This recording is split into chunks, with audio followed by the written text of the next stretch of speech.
సరిగ్గా అదే సమయంలో తలుపు తట్టిన చప్పుడు విని ద్వారం తెరిచిన పార్వతి ఎదురుగా నిలబడి ఉన్న ఇన్స్పెక్టర్ను చూసి కంగారు పడింది. అప్పటిదాకా ముగిసిన తమ్ముడి కథ అమ్మకి తెలియకుండా బుజ్జగించిన పార్వతి అమ్మ నిద్రపోవడం గమనించింది. ఉద్విగ్నంగా బయటకు వచ్చింది.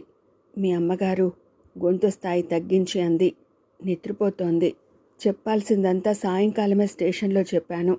ఇంటికొచ్చి అమ్మకి విషయం తెలిసేట్టు చేయొద్దని ప్రాధేయపడ్డాను. ఈ రాత్రి వేళలో మళ్ళీ ఎందుకొచ్చారు?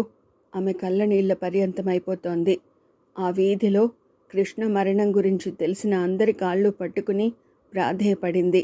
రేపో మాపో ఇల్లు ఖాళీ చేసి మరో చోటకో ఊరికో వెళ్ళి అమ్మను రక్షించుకోవాలనుకుంటోంది కూడా.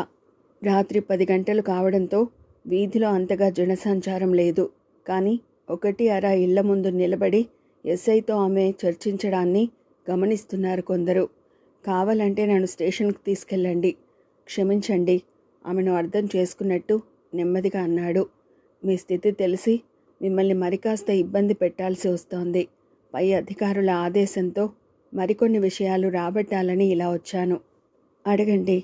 ఇందాక పోలీస్ స్టేషన్లో కృష్ణ గురించి మీ అభిప్రాయమే అడిగి తెలుసుకున్నాం తప్ప కృష్ణ తెచ్చిన డబ్బు గురించి దిగ్భ్రాంతిగా చూసింది.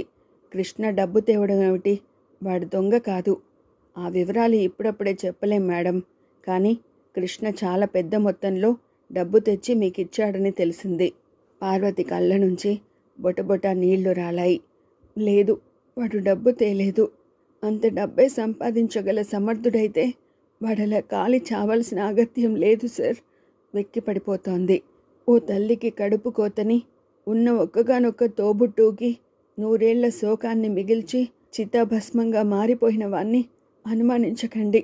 కావాలంటే ఇల్లు సోదా చేసుకోండి. అమ్మ నిద్ర లేచినా పర్వాలేదు.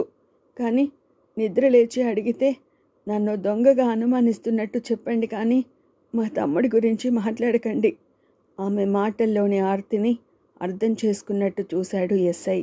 క్షమించండి, మాకు అందిన ఆధారాన్ని బట్టి కృష్ణ డబ్బు తీసుకుని ఇంటికి వచ్చాకనే ఆత్మాహుతికి సిద్ధపడ్డాడు. లేదు, ఇది అబద్ధం. పోనీ మీ వాడి గురించి పూర్తిగా తెలిసిన వ్యక్తులు ఎవరైనా ఉన్నారా? చెప్పింది విల్సన్ గురించి అనాలోచితంగా. ఆ మాత్రం చాలన్నట్టు వెళ్ళిపోయాడు ఎస్ఐ. కృష్ణ చివర రాసిన ఉత్తరంలోని హామీని, ఇప్పుడు ఎస్ఐ అడిగిన డబ్బుకి సంబంధించిన వివరాల్ని సమన్వయపరుచుకుంటూ అర్థం కాని సందిగ్ధంలో నిలబడిపోయింది తప్ప విల్సన్ గురించి నోరు జారి తనెంత పొరపాటు చేసింది తెలుసుకోలేకపోయింది. వచ్చినవాడు ఎస్ఐ అన్నది నిజమే కానీ నిజానికి వచ్చింది పరిశోధనకి కాదు. మరణించే ముందు కృష్ణ తన విషయాన్ని మరో మనిషికి ఎవరికైనా తెలియపరిచాడా అన్న నిజం తెలుసుకుని త్యాగి ఇన్వెస్టిగేషన్పై పై ఎత్తు వేసి ప్రతిఘటించాలని. ఆ ఎస్ఐని పంపింది బ్రహ్మాజీ. అది పరమహంస ఆదేశంపై. త్యాగి తెలుసుకోవాలనుకున్న వాస్తవానికి విఘాతం ఏర్పడింది ఇక్కడే. సాయంత్రం 6 గంటల సమయం. ప్రారంభోత్సవం పూర్తయిన యూనివర్సిటీ ఆడిటోరియం విద్యార్థులతో కిక్కిరిసి ఉంది. యూనివర్సిటీ వైస్ ఛాన్సలర్ స్వాగతోపన్యాసం పూర్తి చేసి ముఖ్య అతిథి గౌరవనీయులైన విద్యాశాఖ మంత్రి సింహాచలం ప్రక్కన ఆసీనులయ్యారు.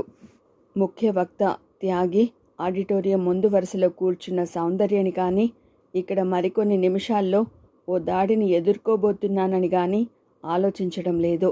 నిజానికి ఇలాంటి సమయంలో అలవాటు లేని ఫంక్షన్కి రావడం అతడికి ఇష్టం లేని విషయమే. అయినా కాదనలేకపోయాడు, కేవలం సౌందర్య కోసం. మహాజనులారా, సింహాచలం బరువైన పూలదండని ఇంకా మెడలో ఉంచుకునే తన ఉపన్యాసం ప్రారంభించాడు. అసలు ఈరోజు చాలా మంచి రోజని ఇలా వెళ్ళిపోచ్చేసినాను కానీ ప్రభుత్వానికి ఇది తీరికలేని రోజని నేను మనవి చేస్తా ఉన్నాను. అసలు చదువు అంటే ఏటి? అక్షరాలు నేర్చుకుంటూ దేశాన్ని ముందుకు నడిపించడమే కానీ ఇలాగా విద్యార్థి లోకం అల్లర్లకి పూనుకోవడం నాకే కాదు, పూజ్య బాపూజీకి నచ్చని విషయమని మనవి చేస్తా ఉన్నాను. ఈరోజు అక్షరాస్యత ఉండి చదువుకున్నోళ్ళంతా బస్సుల్ని తగలెట్టి ఒంటి మీద పెట్రోల్ పోసేసుకుని ప్రభుత్వాల్ని పడగొట్టేయాలనుకోవడం చాలా దారుణమని మనవి చేస్తూ, అక్కడ నాకు చీఫ్ మినిస్టర్ గారితోటి సమావేశం ఉంది కాబట్టి ఇక సెలవు తీసుకుంటానని చెప్పి వెళ్ళిపోతున్నా అంటూనే వేదికపై నుంచి క్రిందికి దిగాడు.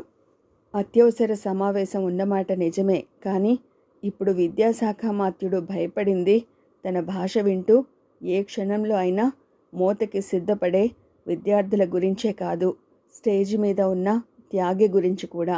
వెనక ముందు చూసుకోకుండా ఎడాపెడా వాయించడంలో సిద్ధహస్తుడని ముఖ్యమంత్రితో సహా చాలామంది త్యాగి గురించి మాట్లాడుకోవడం విన్నవాడు కావడంతో అర్జెంటుగా జారుకున్న వైస్ ఛాన్సలర్తో పాటు స్టూడెంట్ యూనియన్ ప్రెసిడెంట్ తోడు వెళ్ళాడు. వైస్ ఛాన్సలర్కి సైతం విద్యాశాఖ మంత్రి గారు వెళ్ళాక డయాస్పై కూర్చోవడం ఇష్టం లేదు. తన పదవీ కాలం పొడిగింపు గురించి కారులో తోడు వెళ్ళి అడగాలనుకుంటూనే అవకాశం లేక వెనక్కి వచ్చాడు. అప్పటికే మాట్లాడుతున్నాడు త్యాగి మైక్ ముందు నిలబడి. ఉపనిషత్తులు, ఇతిహాసాలతో ప్రపంచ ప్రజల మన్ననల్ని పొందడమే కాక ప్రపంచంలోని మొదటి గ్రంథంగా ప్రస్తుతింపబడే ఋగ్వేదం పుట్టిన వేదభూమి ఇది. సున్నాని తొలిసారి కనిపెట్టి దాని స్థాన విలువని నిర్ణయించి ప్రపంచ గణిత శాస్త్రాన్ని ఓ అసాధారణమైన మలుపు తిప్పిన భరతఖండమిది. స్వరాజ్య సాధన కోసం వీరోచిత పోరాటాలు కొనసాగించి ఆత్మత్యాగాల చరిత్రలతో ప్రపంచ సంస్కృతికే తలమానికమైన భగవద్గీత ఇది. ఏమవుతోందిప్పుడు? చీమ చిట్టుకుమంటే వినిపించేటంత నిశ్శబ్దం. ఈ దేశం ఎటువైపు ప్రయాణం చేస్తోంది? వేలిముద్రలు పెట్టడం చేతకానివాడు ఇక్కడ విద్యాధికుల్ని ఆదేశించగల శాసనకర్త. భగత్ సింగ్ని ఎందుకు ఉరితీసింది తెలియనివాడు విప్లవ యోధుడు. హృదయ కవాటాలను తెరిచి పీడిత మన్యవాసుల కోసం పోరాడి ప్రాణాలొడ్డిన అల్లూరి సీతారామరాజు ఏ ఊరివాడో తెలియనివాడు అతడి పేరిట జరిగే ఉద్యమానికి మూలకర్త. ప్రాథమిక హక్కుల గురించి, విధుల గురించి తెలియని వాళ్ళు పదవుల్లో ఉంటారు. ఆమరణ నిరాహార దీక్షలకి, ఆత్మాహుతులకి అర్థం తెలియని వ్యక్తులు చేసే హత్యలు ఇక్కడ నిరక్షరాస్యులైన ప్రజలకి శిరోధార్యాలు. శాసనోల్లంఘనంతో తెలుగు ప్రజల్ని ఉప్పు సత్యాగ్రహం వైపు మళ్లించిన కాళేశ్వరరావుని తెలియని వాళ్ళు మన తెలుగు నేతలు. అది ఉపన్యాసం కాదు, సంక్షిప్త హృదయ ఘోషలా ఉంది. ఇక్కడ రాజకీయం ఓ గ్యాంబ్లింగ్, దానికి పెట్టుబడి గూండాయిజం. కనీస విద్యార్హతని నిర్దేశించని రాజ్యాంగం ఇక్కడ ప్రతి వ్యక్తి రాజకీయాల్లో అడుగుపెట్టే అవకాశం ఇచ్చింది.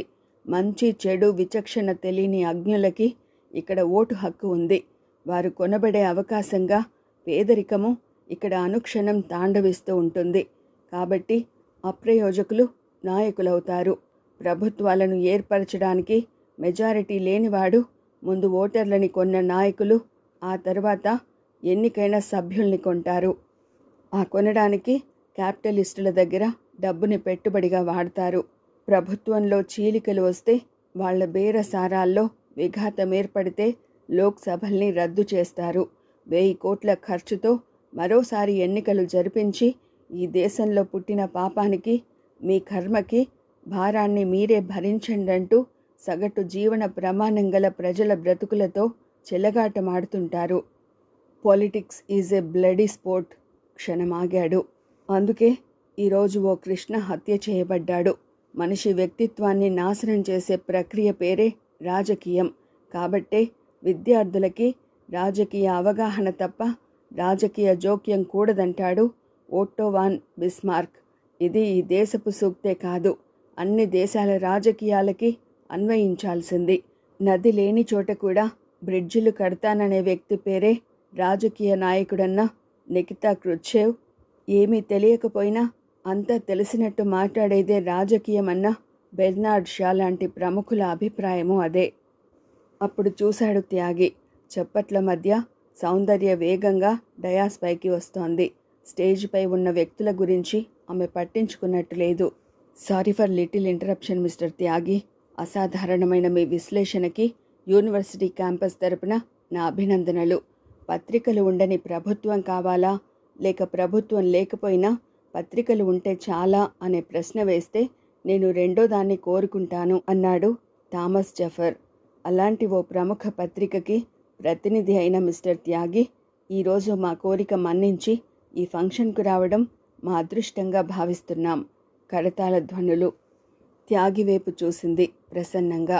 ఇప్పటికే ఓ డైనమిక్ జర్నలిస్టుగా, తిరుగులేని మేధావిగా చాలా కీర్తిని సంపాదించిన మీ మేధస్సుని, ముఖ్యంగా మీ రాజకీయ పరిజ్ఞానాన్ని మా విద్యార్థులు ఇంకా తెలుసుకుని తరించాలనుకుంటున్నారు.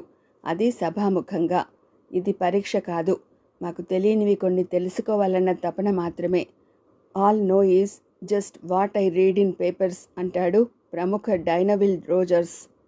మనిషి ఎదుగుదలకి, పరిపక్వతకి కావలసిన జ్ఞానాన్ని పెంచుకునే అవకాశం మాకిస్తారని ఆశిస్తున్నాం. ఆడిటోరియం నిశ్శబ్దంగా అతడి జవాబు కోసం ఎదురు చూస్తోంది. 10 సెకండ్లు గడిచింది. వెల్కమ్ మిస్ సౌందర్య. తన సుముఖతని వ్యక్తం చేశాడు త్యాగి. సగం గెలిచినంత సంతృప్తి సౌందర్య కళ్ళల్లో. టెన్షన్గా మరో 15 సెకండ్లు గడిచాయి. ఏమిటంత పరధ్యానంగా ఉన్నావు? ఏదో ఆలోచిస్తున్న శ్రీమతిని అడిగాడు బ్రహ్మాజీ. శ్రీమతి అంటే అచ్చంగా బ్రహ్మాజీకి భార్య కాదు. తన తనువు ప్రజాసేవకే అంకితమని భావించే రూలింగ్ పార్టీ ఎమ్మెల్యే. 32 శ్రీమతి అసలు పేరు 16 క్రితం దాకా కాంతమైతే ఏకాంత సేవలకి అలవాటు పడ్డాక బట్ట శ్రీమతిగానే పేరు మార్చేసుకుంది. అప్పుడెప్పుడో చేపలమ్ముకుని బ్రతికిన మాట నిజమే అయినా రాజకీయాల్లో అడుగుపెట్టి సొరచేపలా దూసుకుపోవడం అలవాటయ్యాక తన గతాన్ని అందరితో పాటు ఆమె కూడా మరచిపోయింది. రాజకీయాల్లో అడుగు పెట్టడానికి అసలు స్ఫూర్తి ఆమె చేపల నుంచే నేర్చుకుంది. ఊరిలో చిల్లర మల్లర నాయకులకి ముందు చేపల్ని సరఫరా చేసి ఆ తర్వాత చేప పులుసు వండడం నేర్చుకుని అందులో అసాధారణమైన నేర్పుని సంపాదించి అంచెలంచెలుగా ఎదగడం ప్రారంభించింది. అలా అని అందరికీ చేప పులుసు ప్రత్యేకతని రుచి చూపించడం ఆమెకు అలవాటు కాదు. ఈ స్థాయికి ఎలా ఎదిగారు అని ఏ పత్రికా విలేకరైనా అడిగితే చేపకి ఈత ఎవరు నేర్పారు అని జవాబు చెప్పడంతో పాటు కెరియర్ బిల్డప్ చేసుకోవడానికి చేప పులుసు క్యారియర్లు పట్టుకెళ్లడము తప్పదని అర్థం చేసుకుంది. అలాగే ముఖ్యమంత్రి రాజారాంకి చాలా చేరువైపోయింది. మంత్రివర్గ విస్తరణలో ఈసారి తన పేరు లేకపోవడంతో దారుణంగా కలవరపడి కుమిలిపోతోంది కూడా. మాట్లాడు శ్రీమతి. నా బ్రతుకు ఒడ్డున పడ్డ చేపలా ఉంది. నువ్వు ముఖ్యమంత్రి అయ్యేదెప్పుడో కదా. ఎప్పుడో ఏమిటి? ఉద్యమం ఎంత ఊపందుకుందో నీకు తెలుసు కదా. ఇప్పటికే కేంద్రంలో అధిష్టాన వర్గం రాజారాంని నిలదీయడం మొదలుపెట్టింది. ఆనగవాన్ని బర్తరఫ్ చేసి ఇప్పటికే మెజారిటీ సభ్యుల్ని కూడగట్టుకున్న నన్ను ముఖ్యమంత్రిని చేస్తుంది. ఆ విషయం రాజారాం మాటల ద్వారా శ్రీమతి కూడా గమనిస్తోంది. అసలు చాలా కాలం చూపులతోనే అసెంబ్లీలో బ్రహ్మాజీని పరామర్శించే శ్రీమతి ఈ మధ్య చేపల పులుసుతో విందు చేయడం ఆ నమ్మకంతోనే మొదలుపెట్టింది కూడా. ఆ తర్వాతైనా నా బతుకు అడవిలో వెన్నెల్ల అవదని గ్యారంటీ ఏంటి? అలాంటి అన్యాయం నీకు జరగనివ్వను. నేను కోరుకునేది న్యాయం కాదు, మంత్రినైపోవడం. నీకెందుకు? నేను చేపల మంత్రిని చేస్తాను. ఇప్పటి ముఖ్యమంత్రి కూడా ఇలాంటి మాటలే చెబుతూ ఉంటాడు. చివరికేటి దక్కింది? మట్టగిడిసెల ఖర్చు తప్ప మంత్రిని కాగలిగానా? ఈ మధ్య పట్టపగలే ముఖ్యమంత్రి ఛాంబర్లోకి వెళ్తున్నావని తెలిసింది. అవును, చేపల కూర క్యారేజీ పట్టుకెళ్తున్నాను. అయినా ఆ తర్వాతైనా చాలా రోజుల నుంచి ఉన్న అనుమానాన్ని నివృత్తి చేసుకుంటున్నట్టుగా అడిగింది. నువ్వే ముఖ్యమంత్రి అవుతావన్న గ్యారంటీ ఏంటి? ఏ పార్టీకైనా కావాల్సింది ప్రజల యోగక్షేమాలు కావు శ్రీమతి, పరిపాలకుడి దక్షత. కొనడంతోనే ప్రజల్ని వెంగళాయిలుగా తెలుసుకునే అధిష్టాన వర్గం ఆ తర్వాత ప్రజాప్రతినిధులైన ఎమ్మెల్యేలని కూడగట్టుకున్న నాలాంటి వాడికి తల వంచుతుంది. ఒక ప్రక్క ఉద్యమంతో శిథిలమైపోతున్న పార్టీ ప్రతిష్ట, మరోపక్క పార్టీలో పెరుగుతున్న అసమ్మతి. ఇది చాలు నేను ముఖ్యమంత్రిని కావడానికి. అయితే నీ పక్క సాలోచనగా చూసింది. దాదాపుగా 100 పూర్తయినట్టే అన్నాడు. ఓ గంట క్రితమే తనకు ఇష్టమైన కొందరు పత్రికా విలేకరులకి ఫోన్ ద్వారా ఆ విషయం తెలియజెప్పాడు కూడా. ఆడిటోరియం ఉత్కంఠగా గమనిస్తుంది. వేదికపై ఉన్న సౌందర్యతో పాటు త్యాగిని కూడా. సౌందర్య కావాలనే త్యాగినిలా ఇబ్బంది పెట్టే ప్రయత్నం చేస్తుందని గుర్తించింది ఒక్క నీలిమ మాత్రమే. మిస్టర్ త్యాగి, మా విద్యార్థుల సంశయాల్ని నివృత్తి చేయడానికి అంగీకారం తెలిపిన మీకు కృతజ్ఞతలు. తొలి అస్త్రాన్ని సంధిస్తూ అడిగింది సౌందర్య. రాజకీయాలలో వాగ్దానాలకి పురుషుణ్ణి అడుగు, ఆచరణకి స్త్రీని సంప్రదించు అన్న ప్రముఖ వ్యక్తి ఎవరు? ప్రశ్నతోనే బోధపడిపోయింది త్యాగికి. అసలు సౌందర్య అడుగుతున్నది తెలియనిది తెలుసుకోవాలని కాదు, తనకు తెలియదని విద్యార్థులకు తెలియజెప్పి తెలివిగా తనని అవమానించడానికి. ఎక్కువ డీటెయిల్స్ అక్కర్లేదు మిస్టర్ త్యాగి. అలా అన్న వ్యక్తి ఎవరో చెప్పగలిగితే చాలు. క్షణం చూశాడు రెప్పలార్పకుండా. ఇలా ఎన్ని ప్రశ్నలు అడగాలని మీరు నిర్ణయించుకున్నారో, అదే మీ విద్యార్థులు ప్లాన్ చేశారో ముందు చెప్పండి. భుజాలు ష్రెగ్ చేసింది చిరుగర్వంగా. ఓ 10 ప్రశ్నలు, పైగా అవన్నీ రాజకీయాలకి సంబంధించినవే ఉంటాయి కూడా. సరే, అరలిప్త తర్వాత అన్నాడు. ఇందాక మీరన్న స్టేట్మెంట్ మాజీ బ్రిటిష్ ప్రధాని మార్గరెట్ థాచర్ది. ఇందాక మీరు లోక్సభ రద్దు చేయడం గురించి అన్నారే, అలా రద్దు జరిగితే వేల కోట్లలో ఖర్చు జరిగి అది ప్రజలకే చివరికి భారంగా పరిణమిస్తుందన్నారు. ఎలాగో చెప్పగలరా? సార్వత్రిక ఎన్నికలు జరిగితే ఎన్నికల నిర్వహణకు ప్రత్యక్షంగా 150 కోట్లు, పరోక్షంగా 500 కోట్లు ఖర్చు ఉంటుందని ఎన్నికల సంఘమే అంచనా వేసింది. సుమారు 54 కోట్లు, 30 లక్షల ఓటర్ల సంఖ్య గల మన దేశంలో సార్వత్రిక ఎన్నికలకి ఇంచుమించు 6 లక్షల పోలింగ్ బూతులు, 20,40,000 బ్యాలెట్ బాక్సులు, 15 కోట్ల దాకా ఖర్చయ్యే 4 టన్నుల ఓటింగ్ పేపరు, ఈశాన్య ప్రాంతంలోని కొన్ని ప్రాంతాలలో సిబ్బందిని, బ్యాలెట్ బాక్సుల్ని చేరవేయడానికి వైమానిక దళానికి చెందిన హెలికాప్టర్లు అవసరం పడడమే కాక ప్రతి బూత్కి 6 సిబ్బంది. ఓకే, అర్ధోక్తిగా అందే సౌందర్య. ఇదంతా కాదు, మీరు చెప్పిందంతా కలిపినా 1000 కోట్ల లోపే ఉంటుంది. కావచ్చు, కానీ ఎన్నికలలో ప్రతి పారిశ్రామికవేత్త పార్టీలకు కోట్ల రూపాయలు ఫండ్గా ఇవ్వడం ప్రభుత్వం నిషేధించిన అవసరం నాయకులది కాబట్టి 1985లో కంపెనీ సవరణ చట్టాన్ని అమల్లోకి తెచ్చి ఈ ఫండ్స్ని అనుమతించడం మొదలుపెట్టింది. ఇది 100 కోట్ల దాకా ఉంటుంది. 1000 కోట్ల దాకా నల్లధనం కూడా చేతులు మారి అలా ద్రవ్యోల్బణం పెరగడానికి పార్టీ ఫండ్స్గా ఖర్చు చేసిన మొత్తాన్ని పారిశ్రామికవేత్తలు తిరిగి రాబట్టే ప్రయత్నంలో తమ ఉత్పత్తుల ధరలు పెంచడానికి కారణమవుతుంది. అప్పుడు బలిపశువుగా మారేది సగటు మనిషేగా. నిశ్శబ్దంగా చూస్తూ ఉండిపోయిన సౌందర్య వెంటనే అడిగింది. ప్రాథమిక హక్కుల గురించి తెలియని వాడిక్కడ ప్రెసిడెంట్ ఆఫ్ ఇండియా కాగలడు, కానీ తెలుగు స్వాతంత్ర్య సమరం తెలియనివాడు తెలుగువాడు, పైగా మీలాంటి మేధావి అయ్యే అవకాశం లేదన్నది నా అభిప్రాయం. చెప్పండి, బ్రిటిష్ పాలనలో సహాయ నిరాకరణోద్యమంలో మన రాష్ట్రంలో ప్రఖ్యాతి వహించిన 3 ఉద్యమాల పేర్లు చెప్పండి. అందులో ఆంధ్ర శివాజీగా పేరు పొందిన వ్యక్తి ఎవరు? ఈ ప్రశ్నతో త్యాగి పునాది కదులుతుందనుకుంది. ఇంచుమించు త్యాగి మొహంలో భావాలు అలానే ఉన్నాయి. 1/2 నిమిషం పాటు నిశ్శబ్దం. సౌందర్యకి అనుకూలంగా కూతలు మొదలయ్యేవే. మంచి ప్రశ్న అడిగారు సౌందర్య. తెలుగు నేలపై మీకున్న అభిమానానికి, తెలుగు స్వతంత్ర చరిత్రని మిత్రులకి తెలియచెప్పాలనే మీ ప్రయత్నానికి జోహార్. నవ్వాడు అల్లరిగా, పెదవుల్ని నొక్కి పెడుతూ. బ్రిటిష్ వాళ్ళు పెంచిన మున్సిపాలిటీ పన్నులకు వ్యతిరేకంగా చీరాల పేరాల ఇళ్లను ఖాళీ చేయించి 11 నెలల పాటు ఆ ప్రాంతాన్ని నిర్మానుష్యంగా మార్చిన ఆ మొదటి ఉద్యమం పేరు చీరాల పేరాల పోరాటం. దాన్ని నిర్వహించింది ఆంధ్రరత్న దుగ్గిరాల గోపాలకృష్ణయ్య. ఇది జరిగింది 1920లో. రెండవది, ఫారెస్ట్ నిబంధనలు, ఉద్యోగుల లంచాలు భరించలేక పలనాడు, రాయచోటి లాంటి ప్రాంతాల ప్రజలు సాగించిన సహాయ నిరాకరణోద్యమం. 1922 ఫిబ్రవరి 22న జరిగిన ఈ ఉద్యమ కాల్పుల్లోనే మరణించాడు కన్నెగంటి హనుమంతు. దీన్నే అడవి పుల్లరి సత్యాగ్రహం అని కూడా అంటారు. ఇక మూడవది, పెదనందిపాడు పన్నుల నిరాకరణ. గుంటూరు జిల్లాలోని పెదనందిపాడు ప్రాంతంలో 4000 మంది వాలంటీర్లతో శాంతిసేనని ఏర్పాటు చేసిన ఉద్యమ నాయకుడు పర్వతనేని వీరయ్య చౌదరిని ఆ రోజుల్లో ఆంధ్ర శివాజీ అని కూడా పిలిచేవారు. స్వతంత్రం కోసం జరిగిన సత్యాగ్రహోద్యమంలో విద్యార్థుల ఆత్మాహుతులు జరిగిన ఉదాహరణలున్నాయా? వయసుతో నిమిత్తం లేకుండా దేశం కోసం ప్రాకులాడిన ప్రతి వ్యక్తి ఆత్మ బలిదానము ఒక ఆత్మాహుతే సౌందర్య. 1930 ఏప్రిల్ 18వ తేదీన మొదలైన చిట్ గ్యాంగ్ ఉద్యమంలో చాలామంది విద్యార్థులు హిందుస్థాన్ సోషలిస్టు రిపబ్లిక్ ఆర్మీలో బి గ్రేడ్ వీరులుగా భాగస్వామ్యం వహించారు. చిట్ గ్యాంగ్ కొండపై ఉన్న బ్రిటిష్ ఆయుధాగారాన్ని దోచుకోవాలని బ్రిటిష్ సైన్యం దుస్తుల్లో అడుగుపెట్టి జయప్రదంగా ఆ కార్యక్రమాన్ని ముగించి ఆ తర్వాత వేలాది బ్రిటిష్ సేన చేత వేటాడబడ్డారు. ఆ ఉద్యమానికి నాయకత్వం వహించిన సూర్యాసేన్ అజ్ఞాతంలోకి వెళ్ళిపోయాడు.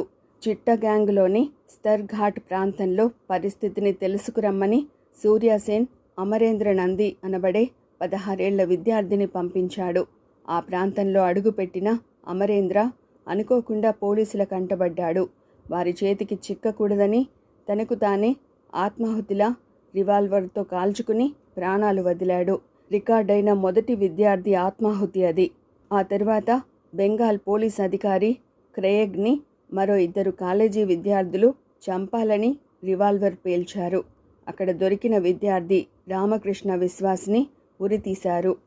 ఆ స్ఫూర్తితో 15 ఏళ్ల ప్రాయం గల కుమారి శాంతికుమారి సునీత కలిసి ప్రజాకంటకుడైన జిల్లా మెజిస్ట్రేట్ స్టీవెన్స్ని ఆయన మెజిస్ట్రీ బంగళాలోకి అప్లికేషన్స్ అందించాలని చెప్పి వచ్చి ఓణీల్లో దాచుకున్న పిస్టల్ తీసి కాల్చి చంపారు.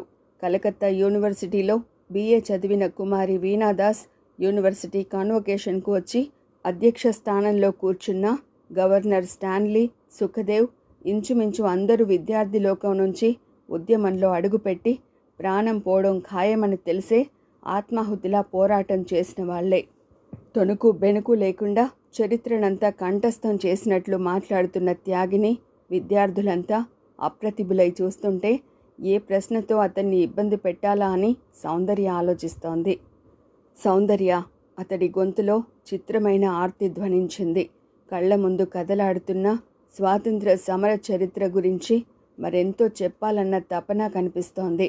ఇక్కడ మనం లెక్క పెట్టాల్సింది ఆత్మాహుతుల సంఖ్య కాదు, ఒక లక్ష్యం కోసం మృత్యువుని ఆహ్వానించగలిగిన ఆనాటి యువకుల చిత్తశుద్ధిని అర్పించే అదృష్టం కోసమే గవర్నర్పై కాల్పులు జరిపాననగలిగిన కుమారి వీణాదాస్ మాటలు కానీ, ఉరి తీయబడ్డానికి ముందు భగత్ సింగ్ని జైలు నుంచి తప్పిస్తానని మరో విప్లవ యోధుడు జహంగీర్ లాల్ చీటీ పంపితే నా మరణం మరెందరి యువకులకో స్ఫూర్తి కాగలిగే అదృష్టాన్ని నేనెలా కోల్పోగలనంటూ జవాబు చెప్పి తప్పించుకునే అవకాశాన్ని సైతం తిరస్కరించిన అతడి దేశభక్తి కానీ, నేను నా రక్తాన్ని చిందించి అమరవీరుడిగా ఆత్మార్పణం చేయని నాడు రాతి పలకం అమర్చిన గోతిలో బానిసగా పడి ఉన్న నా శవంపై ఉమ్మి వేసిన పాపం లేదంటూ బ్రిటిష్ ప్రభుత్వానికి ఎదురొడ్డి పోరాడిన పఖ్తూన్ల ఉద్యమం కానీ వెలకట్టలేని వాస్తవాలే.